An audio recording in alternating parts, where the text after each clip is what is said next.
Tonight, the relationship some people say sounds like a real-life Silence of the Lambs. Missing women, a terrifying suspect, and the detective who risks her life to solve the case. An all-new 2020 starts right now.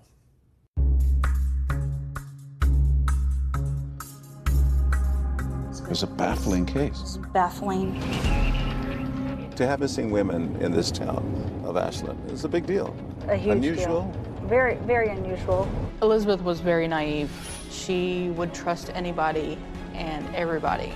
She was like, why haven't I heard from her and I can't find her?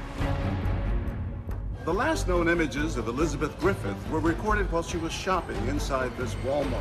It seemed like a very short time frame that people started to look for Elizabeth, that now Stacy is gone. Just love to dance and just have fun with the kids. Just a bundle of joy. She's like, some nice guy stopped to help. You told her, let him go. Tell him to leave. You've got help coming. Yeah. And she wouldn't. But now, a phone call that would change everything. A third woman taken. There was a female and that she had been held captive. Sounds like something out of a movie. Absolutely. A horror movie. You can hear her desperation for help. It's a chilling call. Oh, come on. Just put the phone down. Did you know anything about what you were about to face? No. And I saw her hand. I saw her outstretched hand through the window. And then the line goes silent. Yep.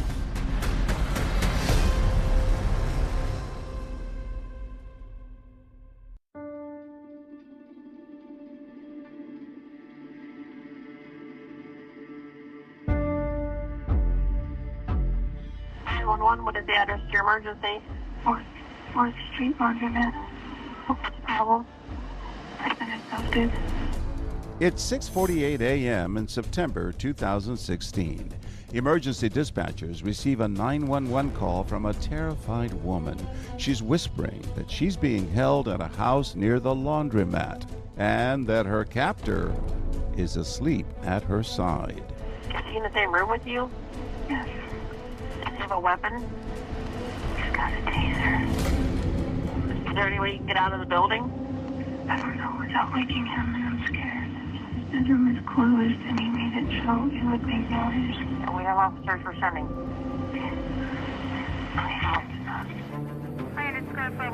Officer Kurt Dorsey rushes to the scene, leaving his siren off so that it does not alert the abductor. So, what were you doing when the call came in? We responded from the police station. We were trying to be stealthy. We were told that the suspect was sleeping, so we wanted to approach and not make a bunch of noise. You weren't even sure the call was real, right? I didn't believe it was real at first, just because of the town that we live in. Just not a typical call that we would get in Ashland.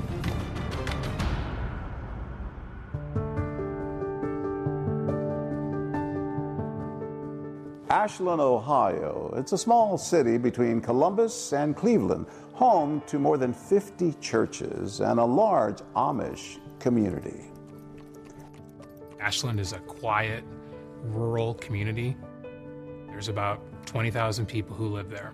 It has a university, a lot of farm field.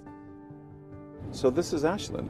What can you tell me about the town? Well, as you can see, it's rolling hills, scenic. A lot of community stuff going on. Football games. The county fair. A lot of farm animals, a lot of competitions and shows for kids to get involved with. Typical small town where everyone knows everyone, right? Yes, exactly. Kim Major has had 23 years of service as a detective in Ashland. I handled violent crime and I handled sex offenses and child abuse. I'm over 1,000 of those cases. 1,000? Yeah. At the time of that terrifying 911 call, the community is already on edge. Just a week before, police discovered that a woman in town had simply vanished. Well, there was a missing person named Elizabeth Griffith. Yes. Elizabeth was known in our town. I had had contact with her. I think we all had. A lot of the officers would have an eye on her. She was kind of a vulnerable person, and we helped her quite a bit as a police division. She used to call them quite frequently. She would call them about anything and everything. Just like, I heard it's going to snow today. Is there any chance that the roads will be closed? She was definitely a character. Facing mental health challenges, 29-year-old Elizabeth Griffith attended meetings at a peer support center called LifeWorks. Elizabeth was very bubbly and energetic. The first time I met Elizabeth was at LifeWorks, and she was coming down the hallway and I was coming opposite of her. And she was like, "Hey, you're new here." And I was like, "Yeah?" And she was like, "You want to be my friend?" And I was like, "Sure, let's be friends." She was embraced not just by LifeWorks, but also by her church family. Elizabeth was a really sweet girl, a simple person. She liked to make people laugh. She liked to sing. She loved to worship. She would raise her hand the highest during worship. Even though she was tone deaf, she'd sing louder than anyone else. She was very much with the heart of a child. It was a little harder for her to grasp some things sometimes. She was a very loving person and a very loyal person. Certainly financial challenges, certainly medical challenges, mental health challenges. She lived on her own in her own apartment. She did have a case manager that kind of helped her with daily life struggles. She was always introducing herself to everybody, very outgoing. The community knew Elizabeth, and she was one of ours, and she was taken care of. But then Elizabeth's support team realizes no one has seen her in weeks. We were at LifeWorks and the phone rang, and it was Elizabeth's case manager. And she had asked if we had seen Elizabeth lately.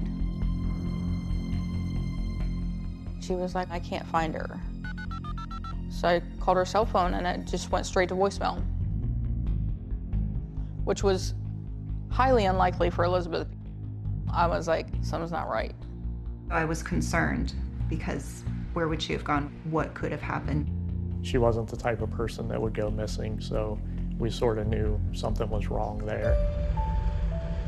This is an area where I would often see Elizabeth Griffith walking, and just days before her disappearance, I stopped and chatted with her right up here. It was a baffling case. It was baffling. We didn't know if she had taken off or did she meet somebody online and leave. We didn't know if it was suicide. We didn't know where she was. Everybody was taking to social media, posting pictures of her. Everyone was looking for her. Everybody was praying for her. Police began to investigate, speaking to Elizabeth's neighbors and friends and tracing her last known steps. I began talking with some of the public transit drivers because she would often use public transportation. Before she disappeared, records showed that Elizabeth had taken the bus to go shopping. The last known images of Elizabeth Griffith were recorded while she was shopping inside this Walmart. There's video of her going through the aisles and then waiting for the bus. She disappeared shortly thereafter, and she wouldn't be the only one. It turns out there's another missing woman in Ashland. I said, "All right, Mom, I love you. I'll talk to you tomorrow." And that was the last we ever heard from her.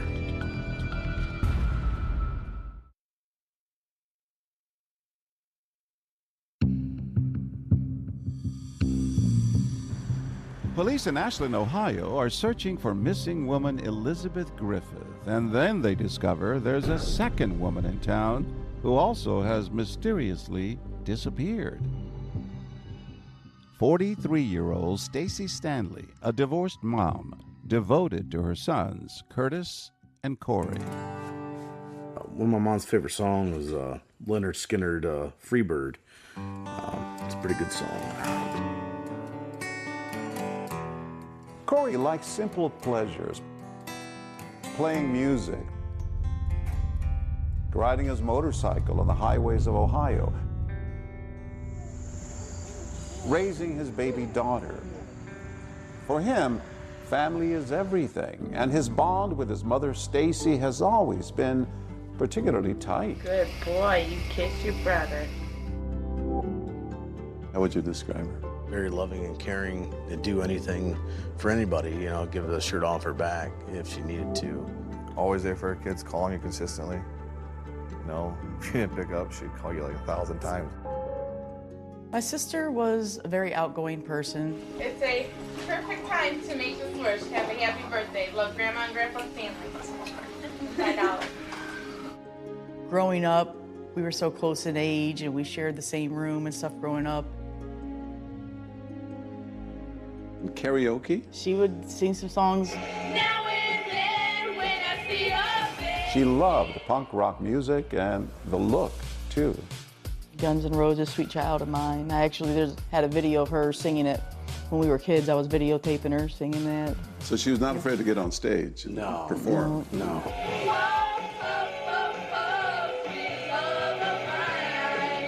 Even as adults, you were pretty close. Yeah, I'd come home from work and she'd have big bunches of food made up, and I was like, oh, wow. I hear she was a great cook.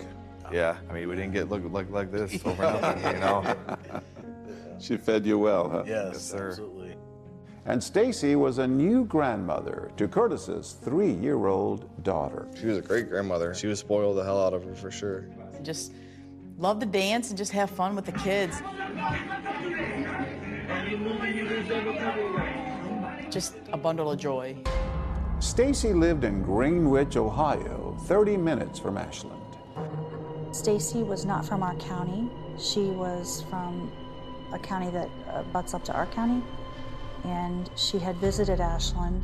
It was September 8th, 2016, when she takes a fateful drive to Ashland to run some errands. She went to Walmart to get some gardening supplies because she loved doing her gardening. And she also went to get her nails done. And then after that, she was getting some gas and to come back home. It's around 8:30 at night when Stacy calls her son Corey from this gas station. She's stranded here with a flat tire and needs help. She was like freaking out. And I said, well, just calm down. We'll find somebody to help you. Were you worried? Oh, not necessarily out the rip. It's just a flat tire, you're thinking? Just a flat tire, yeah. They're able to find a family friend to meet Stacy at the gas station, but it turns out a stranger has also shown up to help. She's like, some nice guy stopped to help. I had then told her to tell him, you know, kick rocks. We got somebody to come and help you. And she wouldn't? Well, she's like, oh, he's a nice guy, just stopped to help. And so my mom, you know, the person she was friendly and talked to people. This guy takes over and he changes the tire. She offers him a ride home. And I said, all right, Mom. I said, call me in the morning. She's like, okay, I love you. I'll talk to you tomorrow. I said, all right, love you too, Mom. But the next day, Corey and Curtis don't receive the usual flurry of calls from their mom. And then I talked to my aunt, and I'm like, hey, Mom's not picking up. I don't know what's going on. We ended up breaking into her house to get in, and she had 2 little dogs. She loved them little dogs, little chihuahuas. Her dogs were still in their kennel, so we knew something was going on. The Huron County Sheriffs had put out a bolo, be on the lookout for her vehicle. We went driving the roads looking for her. In case she might have had an accident, was down in a ravine or a ditch or anything. We went looking, driving the routes from Ashland back to Greenwich. Within hours, Stacy's family spreads out across the streets of Ashland, trying to find any trace of her. We went down to the gas station, the BP, where she was last seen.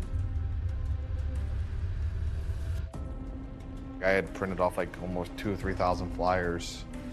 We were just passing them out and putting them up everywhere. And there's probably a good 70 of us, at least, out there handing flyers out.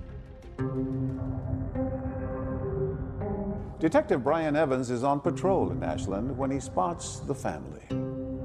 As I was driving around the city of Ashland, I met up with different groups of her family who was actively searching for Stacy at the time. They were in different groups knocking on doors. They were going down to some abandoned buildings. Well, I came across the radio that somebody had reported her car on East 9th Street in Ashland. We beat the cops over to the car. And I opened the door, and I looked, I was like, the seat was all the way back. So my mom was short, so it didn't make sense why the seat was back. I had grabbed her cigarette container she put her cigarette butts in, and I happened to see a Camel filtered cigarettes in there, and I was like, these aren't my mom's. My mom don't smoke these. At this point, you know, it's alarming because somebody else was in this car. So now it's not just Elizabeth Griffith who is missing in Ashland. It seemed like a very short time frame that people started to look for Elizabeth, that now Stacy is gone. The odds of two women missing at the same time just did not make sense whatsoever. To have two missing women in this town of Ashland is a big deal. It's a huge Unusual? deal. Very, very unusual for a county this size to have anyone missing, much less two women missing. The community had concern. The word was starting to spread around. We were like, what's really going on? It's Ashland. Like, stuff like that doesn't happen in Ashland. Then, a heart-stopping clue in a window at the back of the house. Sounds like something out of a movie. Absolutely. A horror movie.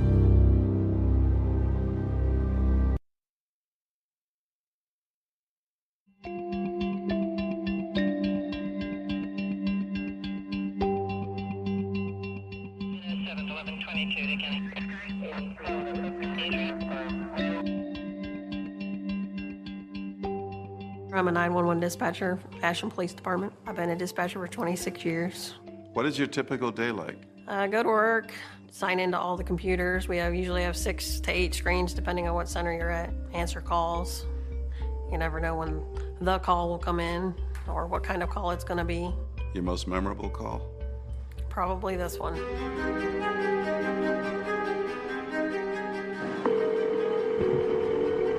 911, what is the address to your emergency? September 13th, 2016. 6:48 a.m. Yep, end of my shift. By September 13th, 2016, Elizabeth Griffith had not been seen for a month. Stacy Stanley for 5 days. You're working the dispatch and you get that call. At first I couldn't hear her. It was real quiet. She was whispering. What's the problem? I've been abducted. She says, I've been abducted. Yes. Your reaction? My reaction was to find out where she was at first, to get her out of there. 20 West 81st Street. The dispatcher had told us that there was a female and that she had been held captive somewhere near a laundromat. So we immediately start to drive towards the area of the call. Where's she at now? Asleep. Where's she sleeping at? In the bedroom. I asked her more questions, trying to get as much as I could before he woke up. You have to be calm, but there's an urgency. Yes. The woman says she's calling from her abductor's phone. He had fallen asleep at some point, and she was able to secure this phone. You couldn't trace the call back then? Couldn't trace the call. This was a flip phone. It was not coming back to a location. Do you need an ambulance? Are you bleeding from anywhere? Not anymore. Where were you bleeding from? You don't have to talk if you don't need to, okay? Why couldn't she get out on her own? Well, he had taken the doorknobs off, apparently. As Officer Dorsey heads to the scene, there's a problem. How to find her? The caller does not know her exact address, but she tells 911 she's being held captive in a house next to this laundromat. The problem for police is that there are 2 very similar houses in this area. There were 2 houses right here? Yes.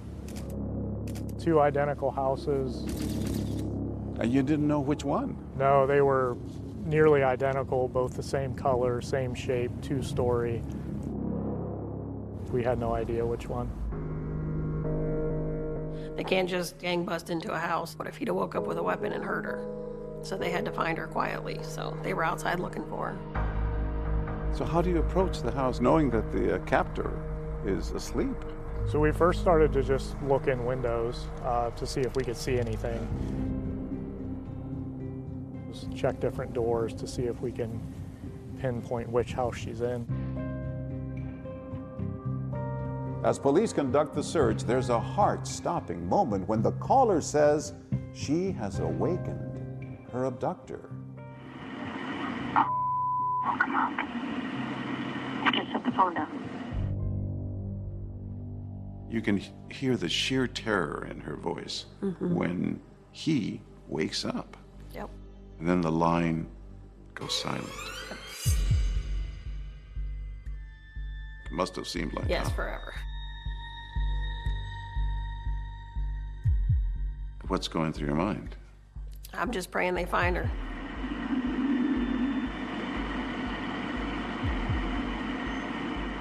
Five agonizing minutes later, she's back. Yep. Are you still there? Do you hear any officers outside? Okay, they're in the area. What was it like to hear her voice again? It was good. Glad she was still there and not hurt. And he was still sleeping. So that's good.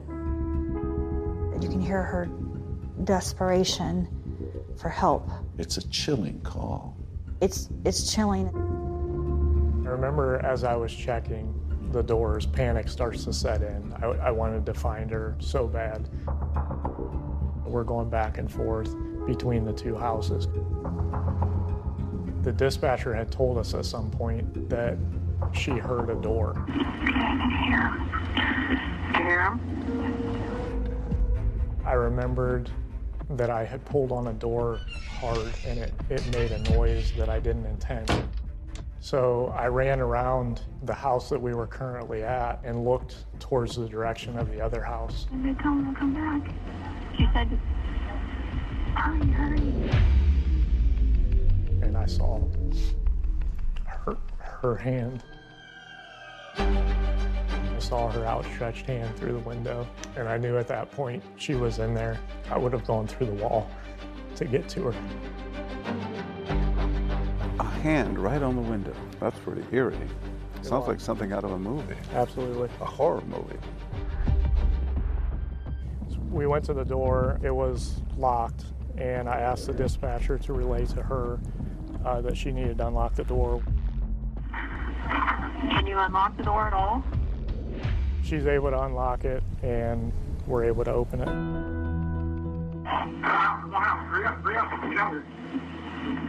Where is he? I'm sleeping.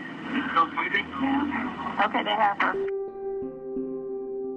It took 19 long minutes to get her out. What was it like when you finally hear Detective Dorsey? It's the best sound ever. I was glad because the officers were safe. She was safe. You smile a little because you're proud of her? Yeah, proud of her. What a relief. What was it like when you came face to face with the victim? I'll never forget the way that she looked at us. She looked shocked, like she had seen a ghost. She was fully nude. I don't think I've ever felt so much relief to find her. Divine intervention and a good dispatcher led us to that house and ultimately that door.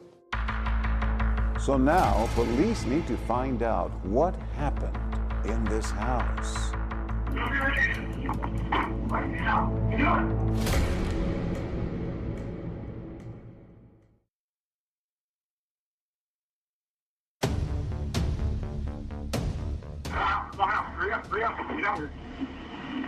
Where is he?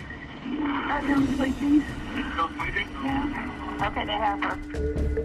With the terrified 911 caller safely in their custody, police turned their attention to her abductor, a 40-year-old man identified as Sean Great.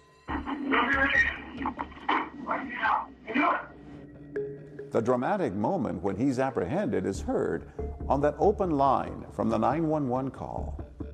Once we got Mr. Great into custody, he was handcuffed.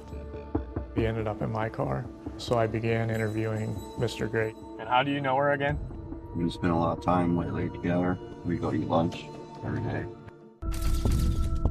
The victim, a 36-year-old woman, police identify as Jane Doe to protect her privacy. It's transported to the Ashland Police Department. Police are desperate for information. No easy task, as the woman was traumatized and still in shock. But Ashland Police have a secret weapon. Enter Detective Kim Major. Kim is the best interviewer that I've ever seen. She's able to speak with anyone, whether that be small kids or a violent criminal. I was the only female detective for the majority of my career. Is that good? Is that good? Major balanced the demands of detective work with the responsibilities of being a mother to 3. That morning, Detective Kim Major is in the shower getting ready for work, and she misses 2 phone calls from her captain at the Ashland Police Department. And I called him back, and he said, well, he gruffed at me and said 2 calls and a text. And he said, there's been a kidnapping. We've rescued the woman, and I need you to come in and interview her. You come to the station, and what happens? The victim was taken into my office at the end of this hallway, and that's where I spoke with her. She had been tortured emotionally and physically. Yes, she had. So I bring her into my office. The effects of the woman's harrowing ordeal were immediately apparent. The first thing I noticed is her appearance, of course. I could see that she had been victimized. The second thing I noticed was that I could smell the scent of her perpetrator. It's testosterone. You could smell him. I could. What did you learn about Jane? I learned that she had met Sean Great. She eats her noon meal at what we call the Kroc Center. They provide free meals at noon. Jane Doe would eat there sometimes, and that's where she met Sean Great. He was tall like my brother, my older brother, and he's kind of goofy, but he struck me as kind. Like when I would run into him at lunch, and if neither one of us was doing anything, we'd just walk around Ashland. This is a woman so strong in her Christian faith that no man's phone number is in her phone, not one. No man crosses the threshold of her door. He let me know that he would be interested in more, but I told him that I wasn't interested in, and beyond friends. Kim was speaking with Jane Doe, and our captain at the time, Captain Lay, was speaking with Sean Great in the interview room. David Lay, you are Sean. Sean. Great. At the same time, Jane Doe and Sean Great were being interviewed at the station. Detective Brian Evans was part of a team sent back to search the house where Jane had been held captive. We went upstairs. The mattress in the bedroom looked like a dirty, used mattress that was just found somewhere and used as a mattress. And then there were some restraints, as in tied clothing, tied to different areas of the mattress to where it looked like that's where Jane Doe was possibly tied up. So just how did Jane Doe end up a prisoner in this house of horrors? The pair had been out for one of their regular walks and ended up at the house where Sean Great had been staying. He told her that he had some clothes for her. She also had bagged up some food for him. And she said it was against her better judgment to walk through the door because it's unlike her. But she did. He just started showing me the clothes, and I remember him asking if I had an extra Bible because he didn't have one, so I got him one. So she sat down to read the Bible, and as she's reading, he began to pace. And then he charged towards her, grabbed the Bible from her hands, ripped it from her hands.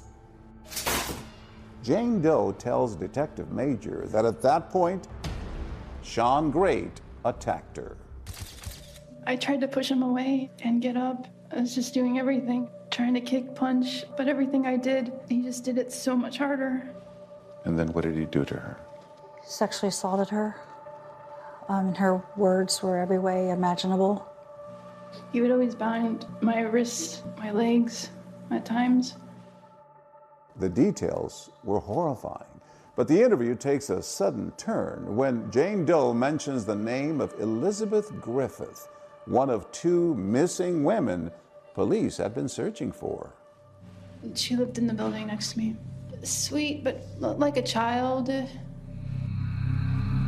Sean and I were playing badminton in the front yard, and Elizabeth saw us and came out. I think she just started, talking with us, and I don't know if I introduced her or she introduced herself. Police discover there's a vital link between Jane Doe, Sean Great, and Elizabeth Griffith. All 3 of them would frequent this community center where they'd get free meals. That connection sets off alarm bells. Was it possible that this man, unknown to law enforcement in Ashland, Sean Great, was also involved in the disappearance of Elizabeth Griffith? When I stepped out of my office, my captain said, "Listen, I need you to go in and talk to him about what Jane Doe told you. Can you go in and see if you can nail down the facts regarding that, see if it parallels what he's saying happened?" "Hey, Sean, I'm Kim Major. Nice to meet you." The last thing he said before I walked in was, "And while you're in there, see if he knows anything about the missing girls." Did you know anything about what you were about to face?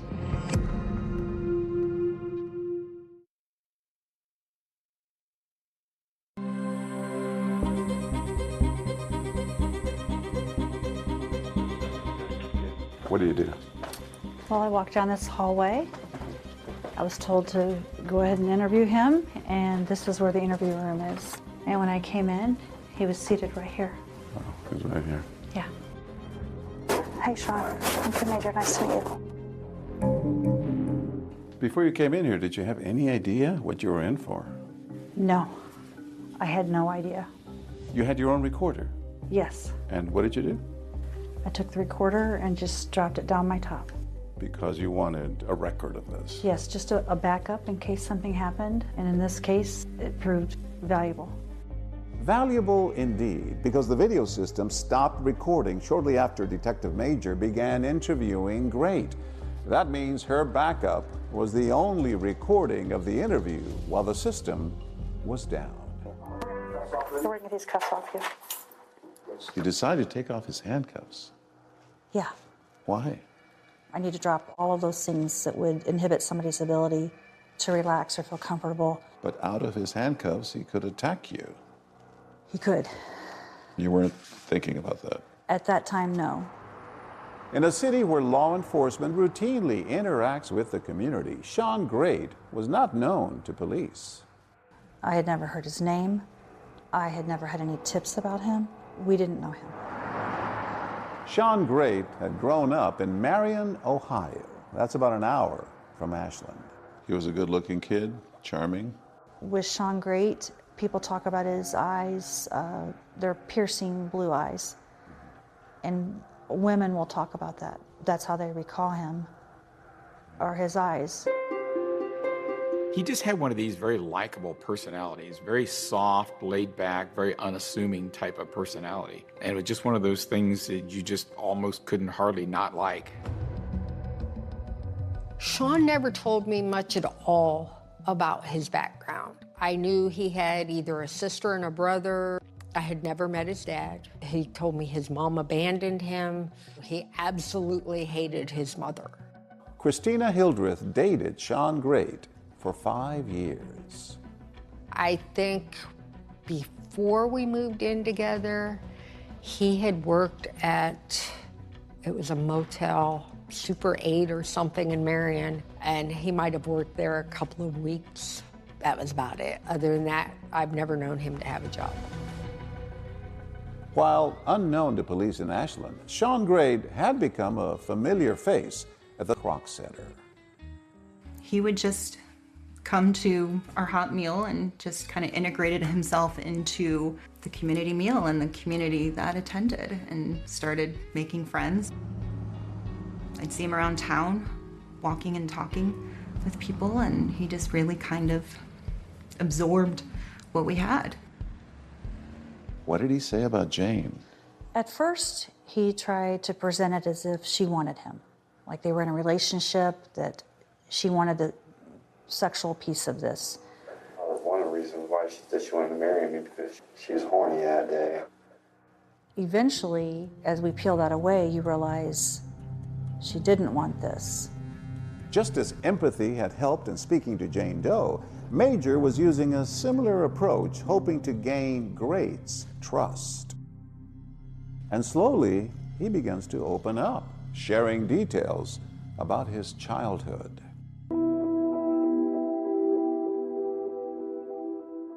May have started when my mom left me when I was a child. I come home from school and she's gone, but I don't blame her. I know I used to, but Why did she leave?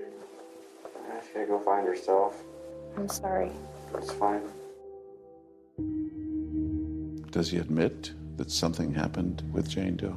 Eventually, he begins to talk about what happened and admits in layers. He admits that he had held her there captive, admits that he had tied her up. I mean, looking at this whole thing, you forced her to have sex. She didn't want to. I abducted her and I raped her. And there it was. Detective Major had the confession, but the confession itself only raised more questions. As he spoke about what he did to Jane Doe and would use the words kill, that he strangled her, you begin to realize this may be way more than Jane Doe. And earlier in my career, I probably would have stopped right at Jane Doe. Now, I realize it's a partial confession. Detective Major brings the conversation back to Elizabeth Griffith, that missing woman who Jane Doe said also knew Shawn Great. We can't find Elizabeth. We'll find her, but we can't right now. Hey, look at me. Look at me. I need your help. I can help you. That goes on for just so long enough that he's acting like he has no idea what I'm talking about. And then suddenly, Shawn Great makes a shocking revelation. I might not be able to take you to her, maybe someone else. How many are there? How much you say many? Now, detectives knew Elizabeth Griffith and Stacy Stanley were missing, but now Shawn Great seems to be talking about even more women. I guess I'm ready to try and get my lethal injection, but I'll tell you first. Then things take a bizarre and frightening turn. I'm thinking, this is not good. At what point do you realize I might be dealing with a serial killer?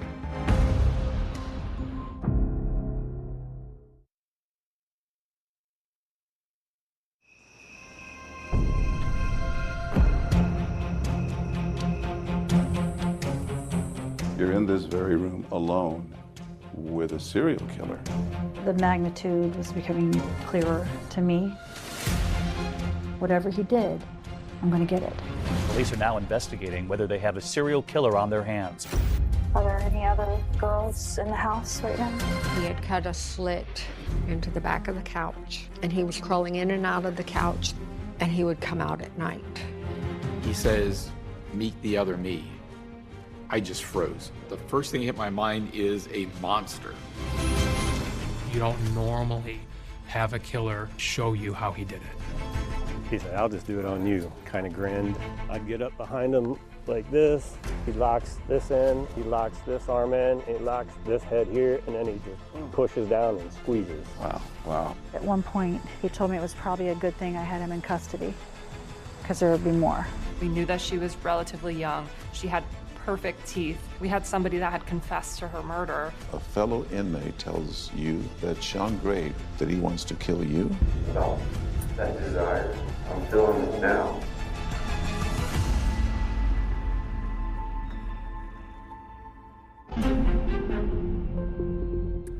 Shawn Great has confessed to his assault on Jane Doe, but what about those two missing women in Ashland?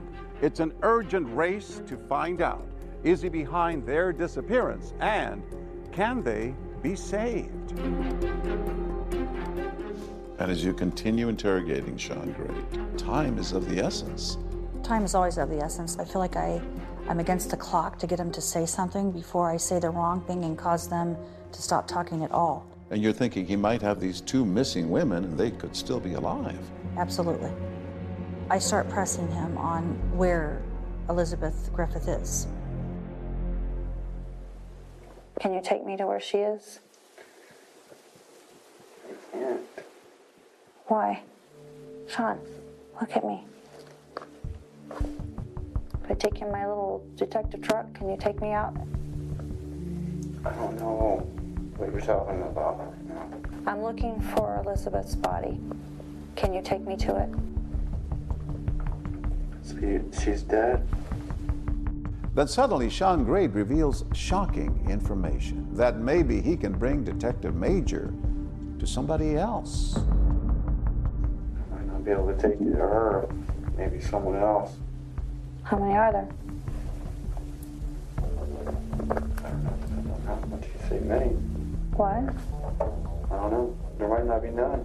He says he might not be able to take me to her, meaning Elizabeth, but might take me to someone else, and that there might be so many or there might be none. So he's playing with you. Possibly he's wanting to tell me something. Will you take me there? Take you to a place in Mansfield. Where she is? Where are you gonna take me to Mansfield?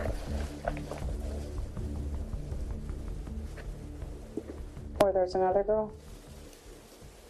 Well, there is a girl. But nuts. What happened?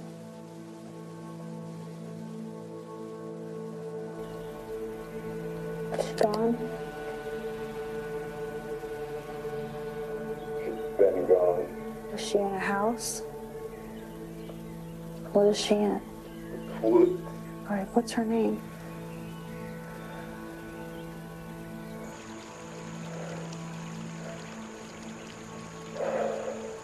Candace. Candace Cunningham. Cunningham? He tells you there's someone else and that woman is Candace Cunningham. Yes. Did you know who she was? I did not know Candace. Candace hadn't been reported missing. As our colleagues watching in the other room start looking for information on Candace Cunningham, Detective Major continues to question Sean for more information. After all, the 2 missing women in Ashland are still unaccounted for. As I watched the interview, I could see that Sean was warming up to Kim. He was telling her more. Her methods were working. What was it about you that he connected with, felt comfortable with? He told me that I had empathy, that he could see it. Who else? The house. Where I came from. Yeah? Is somebody in there? Yeah. Who is it? Is it Elizabeth? Where is she in there? In the closet. So then Sean admits to you that Elizabeth's body is in the closet in that same house where he was holding Jane Doe. Right in the same house. When he said that, I didn't know if she was alive or not. As Kim's interviewing, I called Detective Brian Evans to tell him that Elizabeth was upstairs in a closet. He had been working on a search warrant at the house. I was surprised by the information because officers had cleared the house. We headed upstairs to see if we could locate Elizabeth. This is an abandoned house that has old wooden steps. You could see bare footprints going upstairs. One of the guys on scene said, "There is no closet upstairs." That detective went directly to a particular room and looked up and realized there was a concealed closet. There was a bunch of clothing just all over this closet. There were stuffed animals piled down below. As we started pulling away the clothes, you could see the fly activity and there was an electrical tape that was taped up around the sides of the door to like help from the smell to come from the door. And once the door is open, there was another large pile of clothing. You could see the fly activity again all over the clothing. Elizabeth's body was underneath all this. Yes, it was. What goes through your mind at that point? Well, that it was a tragedy, and once the clothes were removed, her body, she was actually kind of like face down and hog-tied back. Chilling. Yes, it was very sad. Sean tells Detective Major that the night of Elizabeth's murder all began when he says she called him late at night because she couldn't sleep. She came over about 11 o'clock when she brought over Yossi, late Yossi. It just happened that the truck just reached up, just choked her. We just didn't think it was possible. It couldn't have been Elizabeth. It just couldn't have been. And then we found out it was. And we just sobbed and sobbed because it had come to a conclusion that we were not going to see our friend again.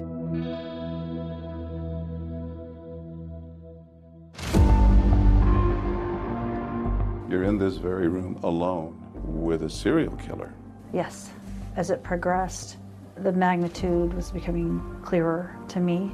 I guess I'm ready to go ahead and get my lethal injection, but I'll tell you everything first. He's bought into me, he's gonna talk to me. Whatever he did, I'm gonna get it.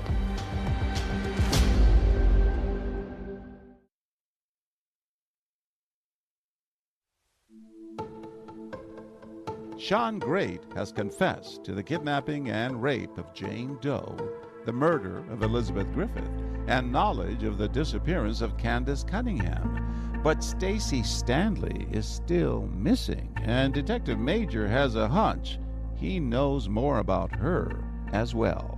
As the hours tick by in this very same room, Yes, you got more and more out of him. that's right. It just kept coming out in layers, a little bit more and a little bit more. Are there any other girls in the house right now? Yeah, One down in the basement. down in the basement. What's her name? Stacy. He tells me that Stacy Stanley was in the basement of the home under a pile of trash. Now remember, Stacy was that missing woman whose family had been searching for her after she was seen with a stranger changing her tire at that BP gas station. Sean says he was that stranger, and he tells Detective Major his version of what happened that night. She came home with me. We kind of hit it off pretty good. And then we didn't. We saw her fast. I just snapped on her. The mood at the police division was shock. It was just chaotic and pretty unreal. And then you get another disturbing call. There's another body in the basement. Yes, if you go down the basement, there's space behind the stairwell. There was multiple bags of trash stacked up, and underneath the trash is where Stacy was. There was actually a picture of just her hand kind of sticking out of the trash, like eerily saying like, I'm here. Have you ever seen anything like this in all your years of police work? No, I've been on other homicides and other tragic cases, but not to this magnitude, no.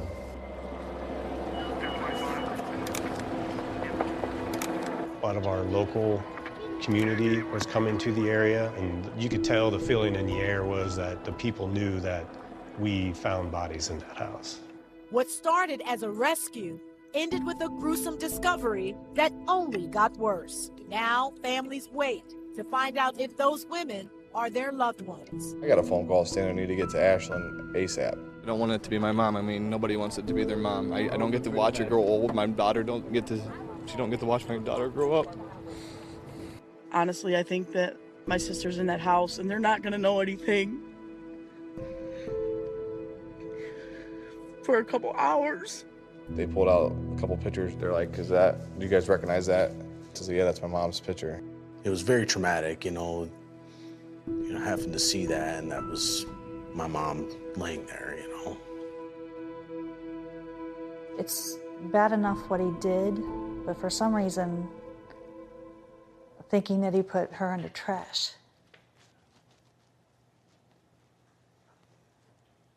Makes it worse. It still touches you. It does. For me, the day that cases don't impact me would be the day that I need to pack it in. You want it to touch you. You want to feel I want it to touch me. I mean, I don't want to be in an interview and lose control, but these ladies mattered. But Detective Major had to put aside her emotions. Sean Great had confessed to a third woman named Candace Cunningham. Candace was a little tiny, vibrant woman, lived in the next county over, Richland County. Candace had not been reported missing, and Candace had dated Sean Great. On her Facebook page, Candace posts about Sean Great, including this picture, and later writing, "I am back with Sean and love him." It was just 1 month before her murder. In the interrogation room, Sean describes strangling her in an abandoned house after an alleged altercation. 3 o'clock in the morning, I hit my face with a bag of tobacco. I just snapped. After I was done interviewing him, which went all day, I had asked him if he would take me to where Candace's body was. What's going through your mind? I was hoping that he wouldn't shut down from just having the emotions of going back to that place.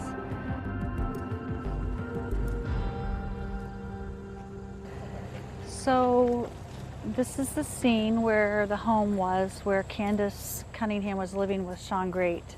So there was a home here. He burned it down after he murdered her in the home. Investigators took video of Sean that day as he led them to where he left Candace's body. He's agreed to come out and show us where he put the body. He killed her in a house that was here and then dragged her body toward the ravine. Prior to burning that down, he carried her body wrapped up in a blanket. He carried her to the ravine. Yeah, I remember these rocks. How far down? Carried her across the creek and up, straight up the hill about between 10 to 15 feet. There's a big shrub. While you were here, Sean got emotional. He did. When we rolled up, I actually had to ask him, "Are you okay? You okay?" And he said it was hard. It was hard. What was it like to finally find this woman and give it some closure?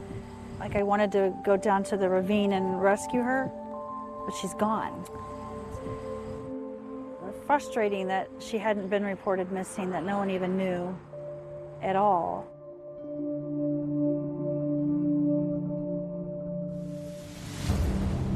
As the investigation continues, Sean performs another show and tell. I just lost it. And then I just turned her around. Revealing more deadly secrets. During the interrogation, you asked Sean to show you his strangulation technique.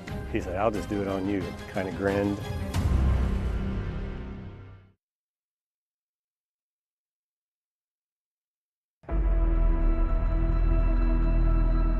Next to that desperate call for help from a woman being held captive, police are now investigating whether they have a serial killer on their hands. Sean Michael Great is being held for kidnapping tonight, and the sheriff's department says he should be charged with murder. Lord, I told that Undertaker, Undertaker, please drive slow. The community response was one of just complete shock. People had no idea that something like this could happen here. Even though I don't know them, we are thinking about them and praying for them.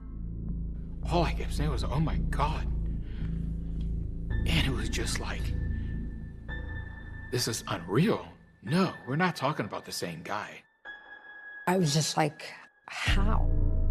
I knew he had this anger, but when I first found out, I couldn't comprehend that this was something he had actually done. Those closest to Great were surprised to learn of his killing spree, despite them having their own chilling experiences with him. His former girlfriend, Christina Hildreth, says Great once spied on her from inside her sofa. He says, I've been living in the couch. He said, when you came in, you were sitting on me. I seen everything you did.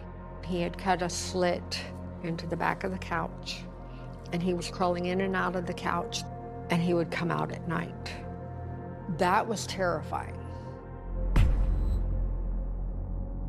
And his friend Tim Dennis claims he had a text exchange with Sean that made his blood run cold. He had, just out of the clear blue, asked me if he could borrow $20. And I told him no. All of a sudden, here's this whole slew of scathing messages. And he told me, bed bugs are coming to your house, roaches are coming. And then he makes this statement. He says, meet the other me. Honestly, I just froze. The first thing that hit my mind is a monster.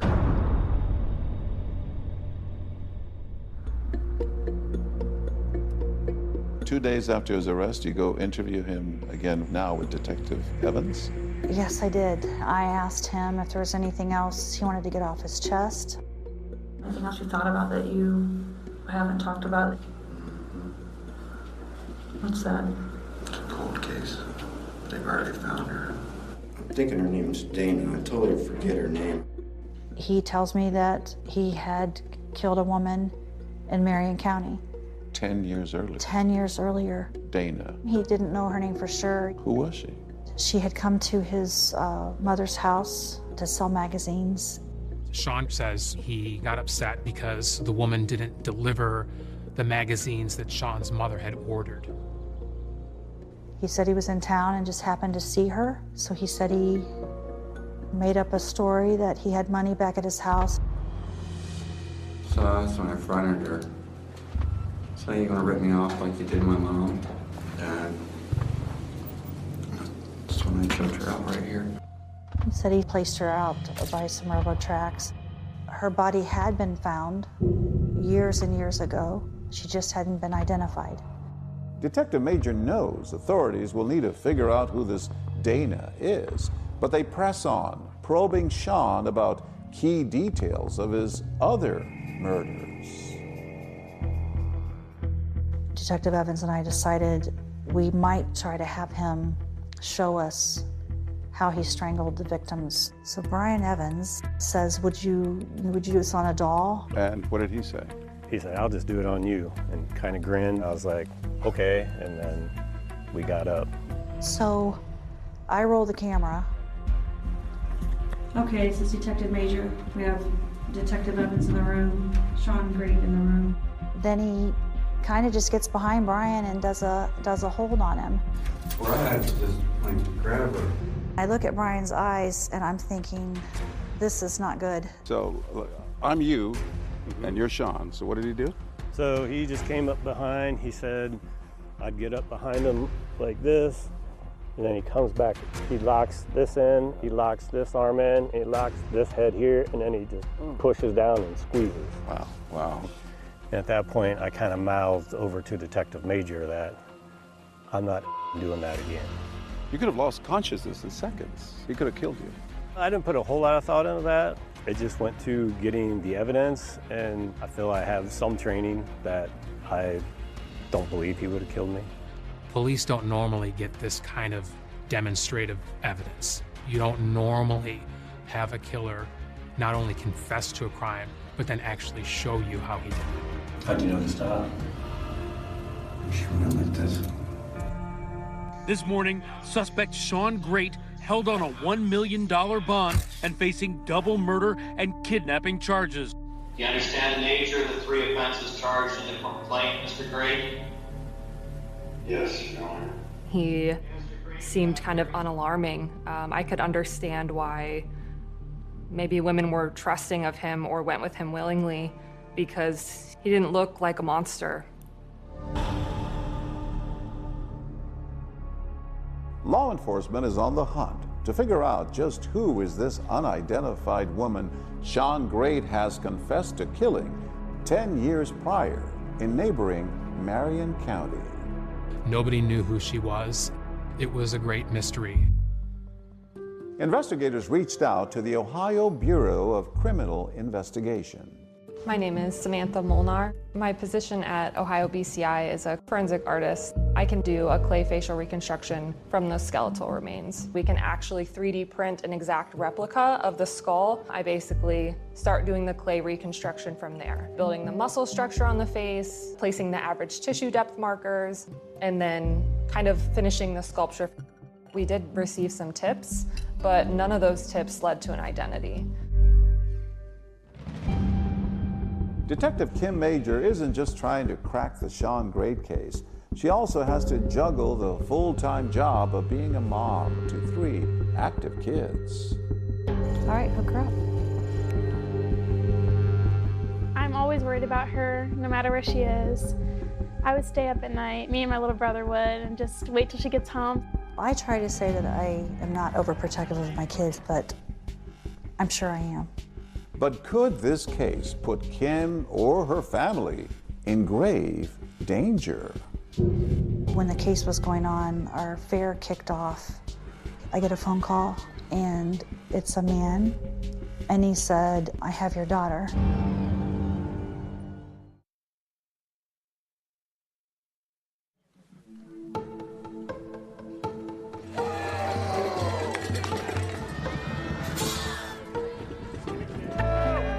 On Friday night, my husband coaches football. I actually took my younger kids to the football game, and I sat there, which was also surreal, seeing all the things around me and the lights.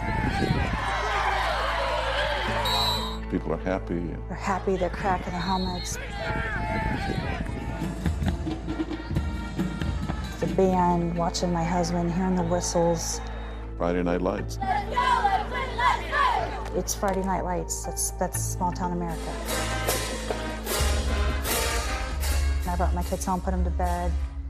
That's when Detective Major's oldest son, Corbin, who's preparing to enter the police academy, comes into the room. He's like, "What's going on, Mom?" I said, "Shawn Grate builds forts all over the place. He's like MacGyver. He stays in these things. But there's one in particular he keeps talking about." He had a fort in the woods, and she explained to me where it was. And I remember there was a body recovery within a quarter to a half mile that deemed a drug overdose right on a gas line. I said, "What are you talking about?" He said, "Yeah, there was a woman that died of an overdose, and they dumped her body there." We also just learned a body was found in Ashland County. Police say a gas company worker found the body behind a tree on County Road 1908, just south of Route 30. And he said, "Hold on a second." I kind of marked out where she thought his fort exactly was and kind of marked the distance. It was on the same county road. I was like, there's no way this is just a coincidence. This has to be from him. It's just, there's no way it's not. I said, "Honey, it's an overdose and a dumping." And he said, "That's because of her lifestyle. And people assume it's that." He said he did it. You have to go talk to him. You have to do something.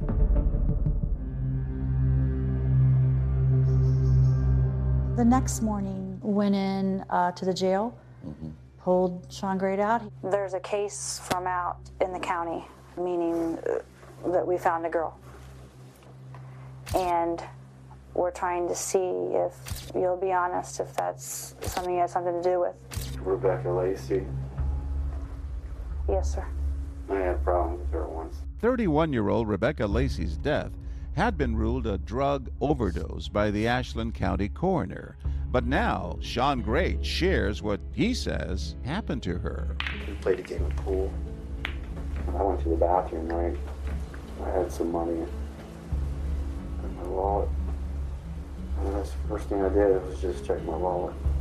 And it was gone. He said she had stolen a few dollars from him, and he said he had strangled her. He talks about borrowing a car and taking her body out and dumping her in my county.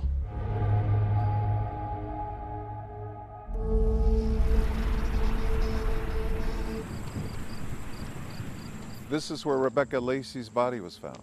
Yes, right against this tree right here. When was she found here? March of 2015, her body was found, and she had been here for a couple months. Hard to believe that such a heinous crime could have happened here. Should be a place of solitude, but instead, it's a place where a woman's body was discarded like she didn't matter. But Rebecca Lacey's case was public knowledge, and Detective Major needed proof that Sean was actually involved in her death. So she asked him about details from the crime scene. What did Sean tell you about the placement of that memorial? During the interview, when I had asked him to tell me some things that nobody would know, he said, I can tell you the truth, because where I found the cross and stuff right now, she wasn't found there. She was found over by a tree. He said you put the memorial in the wrong place. yes.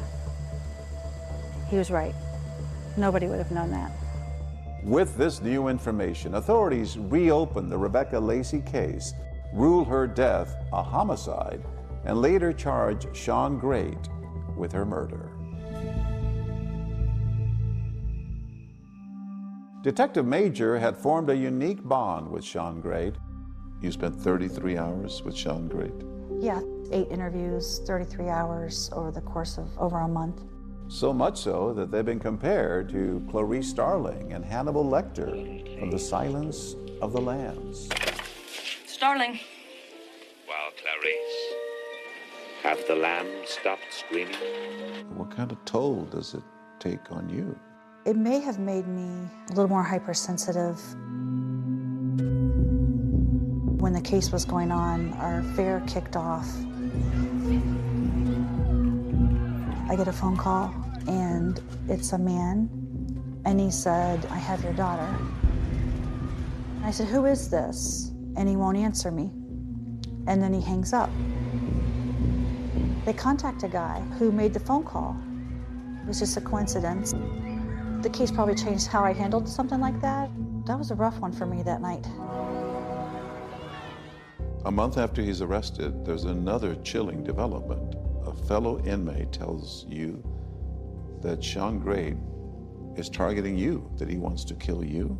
He said that Sean Great told him he was trying to find my gun on my body, that he thought it would be the ultimate to kill me. This information did not lead to any additional charges against Great, but future meetings between Detective Major and Sean Great took place at the jail, where no weapons are allowed. All along, do you think he was plotting to kill you? I didn't know that initially. I went into a later interview with him. I said, are you still having that hunger that you talk about? Can I ask you something? Will you be honest? Do you still have thoughts? About that desire? Yeah. I'm afraid desire probably grew when there wasn't no desire at first, but it might have gotten more. Now I feel like something that I just had to do. I'm feeling it now. He told you he still had that hunger to kill. Yes. Sean Great says he had a hunger to kill. But Jane Doe and the victims' families had a hunger for justice. And now in court, they come face to face with a man they say is a monster.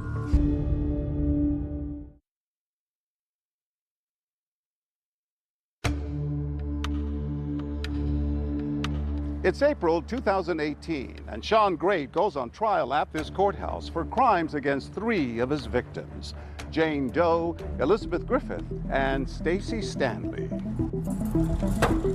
It was the trial that everybody was waiting for. They wanted to know if this community, if these families were going to get justice.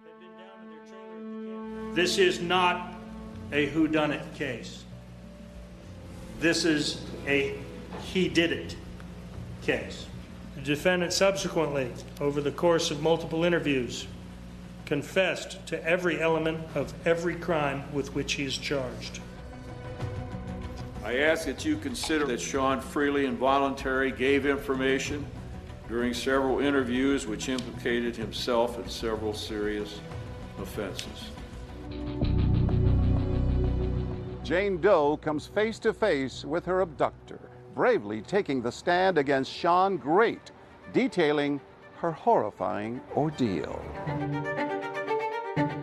It was probably the most crucial testimony in the case. How was he choked?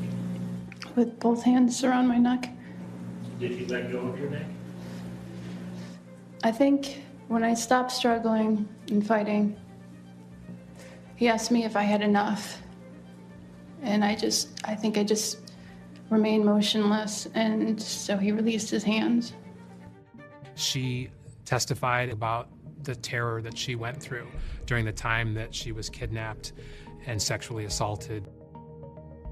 At the trial, they played the audio of your interview. They did. With Sean. Yes. And I entered the interview room to interview Sean Great. You can hear my heart beating at key times during the interview. Who was that you were talking to on the phone?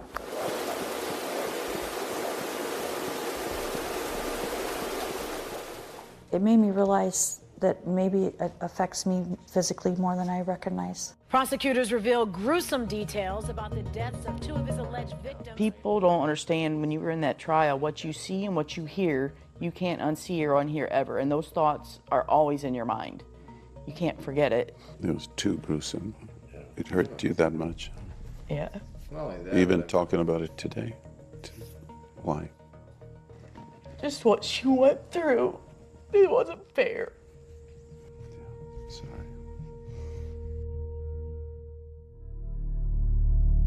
We, the jury, being duly impaneled, find the defendant, Sean M. Great, guilty beyond a reasonable doubt of the offense of aggravated murder.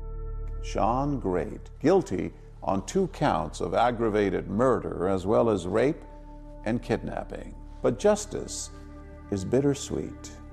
He devastated so many people, he changed our lives, and he took away not only Elizabeth's innocence, but the innocence of all of us that believed we were safe. The day of his sentencing, Sean Great addressed the court. I ask you maybe forgive me, find in your heart someday, I know not today, someday. This mess, I'm sorry for all human beings to have to listen, hear this, okay? I'm sorry. I can't change nothing. Believe me, I would. Not for me, but for you guys. He asked us in court to forgive him, not for him, but for us. And obviously, I haven't forgave him for what he did. Real justice would be for you to come with me for about 5 minutes, burn in hell. The victim impact statements were extremely emotional and very powerful. We heard from Stacy Stanley's son and 2 of her brothers. It doesn't affect just one person when you kill them, it affects everybody. You ever bury your mother? I had to pick a casket out. I didn't expect that this young. The offender was found guilty, and a sentence of death by lethal injection shall be imposed on Mr. Great.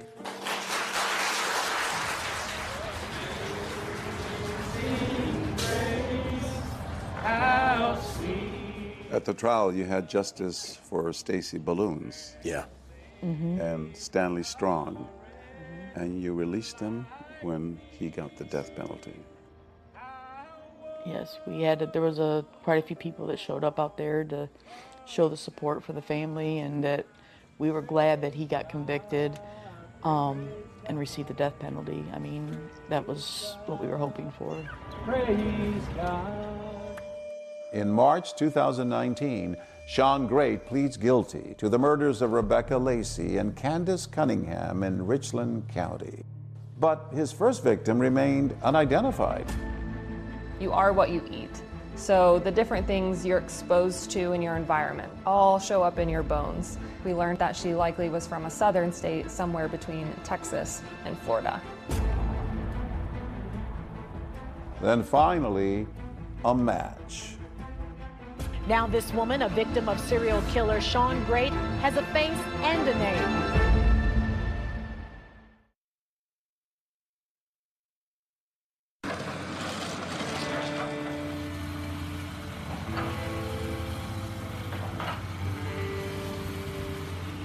In June of 2018, the community of Ashland, Ohio gathered at the site of Jane Doe's frantic 911 call.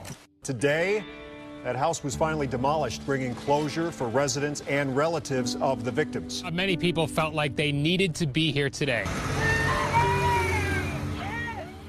After we found out that Elizabeth was one of the people in the house, I would have nightmares about it. And I would see her in the window asking for help. I wanted them to tear it down so bad, and I was so happy the day that they did. You were there when you saw the house on Covert Court destroyed, demolished. I was. What did that feel like?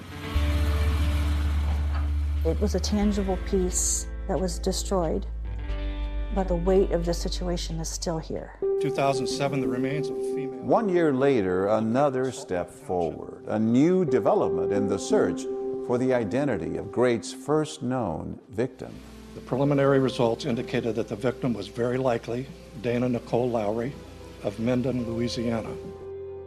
So genetic genealogy was able to provide us a family and a potential identity of this person. And what we did next was go down and swab the daughter of Dana. We were able to directly compare the DNA from the daughter to the DNA from the remains to be able to confirm that was Dana Lowry. Shawn Great pleaded guilty to Dana Lowry's murder. So now there are 6 known victims, and only one of them survived, Jane Doe.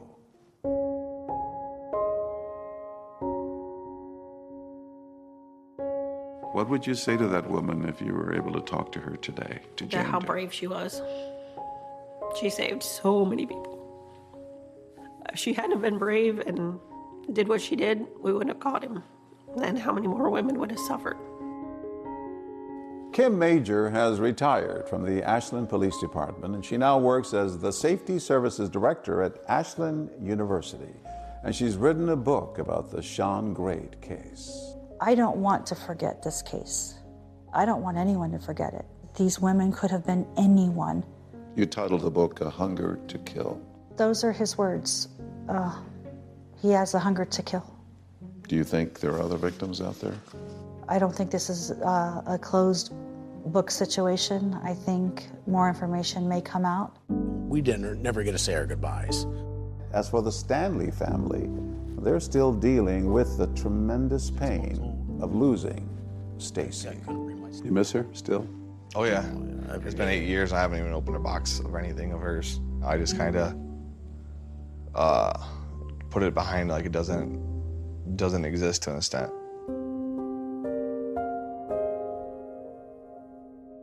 What keeps you going? I know she would want us to go on. And the boys. It just breaks my heart to see what they go through every day. Right, you ready, girlfriend? And, like he just had a new baby. Grandma's? You see Grandma's? And he took her out and set her on his mom's bench at the cemetery. Hello there. Is it Grandma?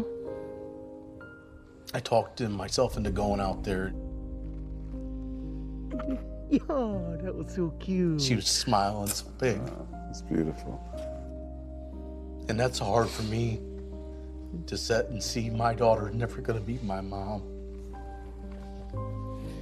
Oh, she was a great grandmother to her first granddaughter, and I'm sure she would have loved mine just as much. My mom did not deserve that. Any of the women didn't deserve that. And even though Sean Great's execution was originally scheduled for 2025, it is currently on hold until Ohio picks an alternative to lethal injection. His appeals have been denied. He also denied 2020's request for an interview. Meantime, Kim Major's new book about the case, A Hunger to Kill, is available now. That's our program for tonight. Thanks so much for watching. I'm Deborah Roberts. And I'm David Muir. From all of us here at 2020 and ABC News, good night.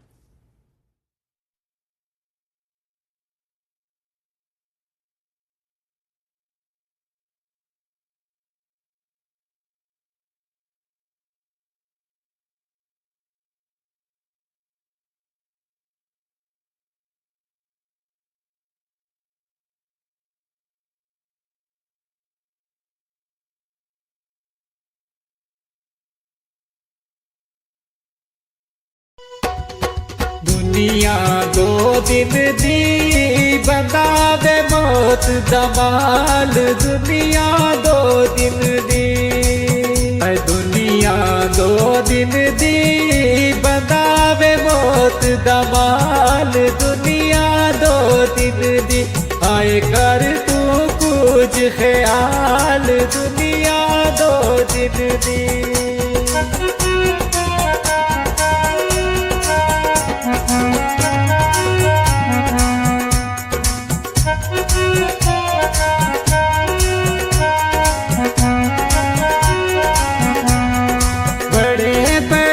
सुल्तान भी आए बड़े बड़े सुल्तान भी आए ओढ़क जा बिच खाक समाए ओढ़क जा बिच खाक समाए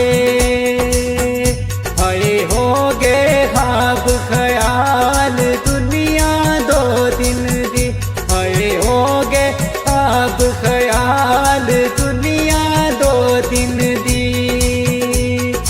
दुनिया दो दिन दी बंदा वे मौत दमाल दुनिया दो दिन दी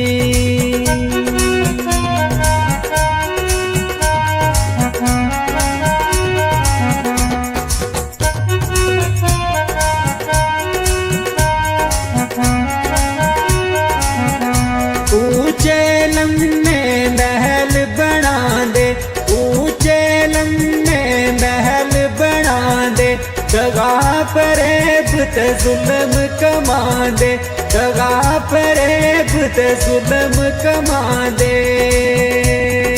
हाय कुछ नहीं खड़दे नाल दुनिया दो दिन दी हाय कुछ नहीं खड़दे नाल दुनिया दो दिन दी ओ दुनिया दो दिन दी बंदा दे मौत दमाल दुनिया दो दिन दी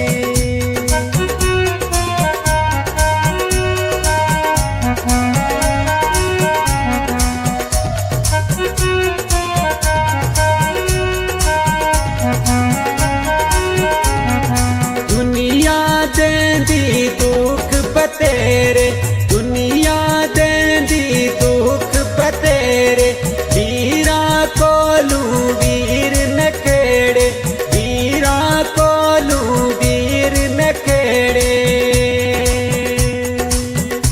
आए मावा तू बिछड़े लाल दुनिया दो दिन दी आए मावा तू बिछड़े लाल दुनिया दो दिन दी वो दुनिया दो दिन दी बंदा वे मौत दमाल दुनिया दो दिन दी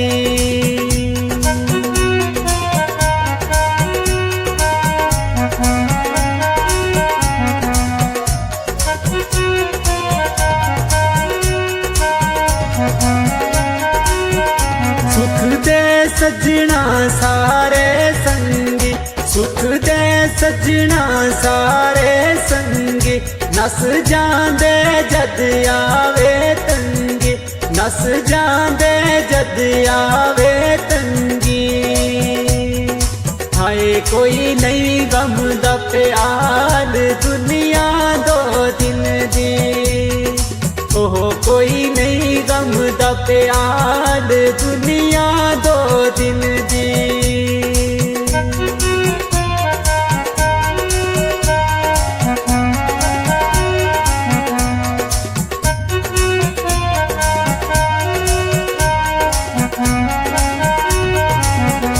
हसना रोना गम लाचारी हसना रोना गम लाचारी आज मेरी कल तेरी बारी आज मेरी कल तेरी बारी हाय कंजरी दी मिसाल दुनिया दो दिन दी हाय कर तू कुछ ख्याल दुनिया दो दिन दी ओ दुनिया दो दिन दी बंदा बे मौत दा माल दुनिया दो दिन दी ओह कर तू कुछ ख्याल दुनिया दो दिन दी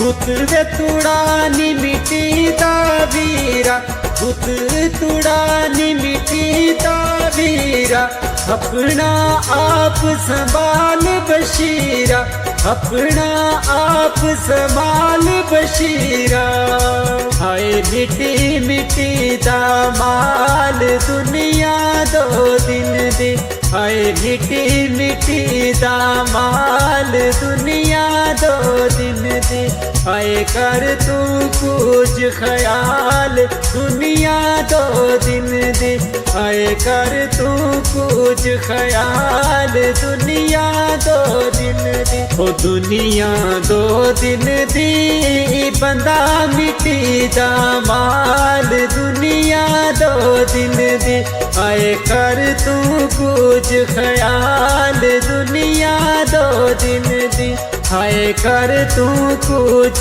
ख्याल दुनिया दो दिन दी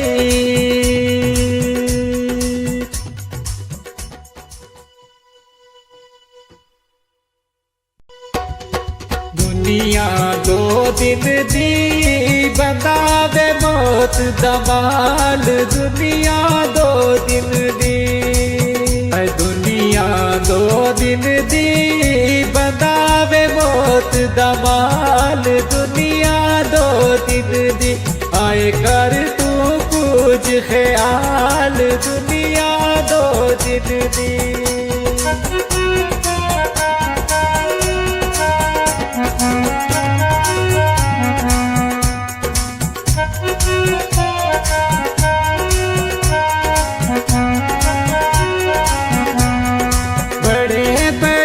सुल्तान भी आए बड़े बड़े सुल्तान भी आए ओढ़क जा बिच खाक समाए ओढ़क जा बिच खाक समाए हाय हो गए खाब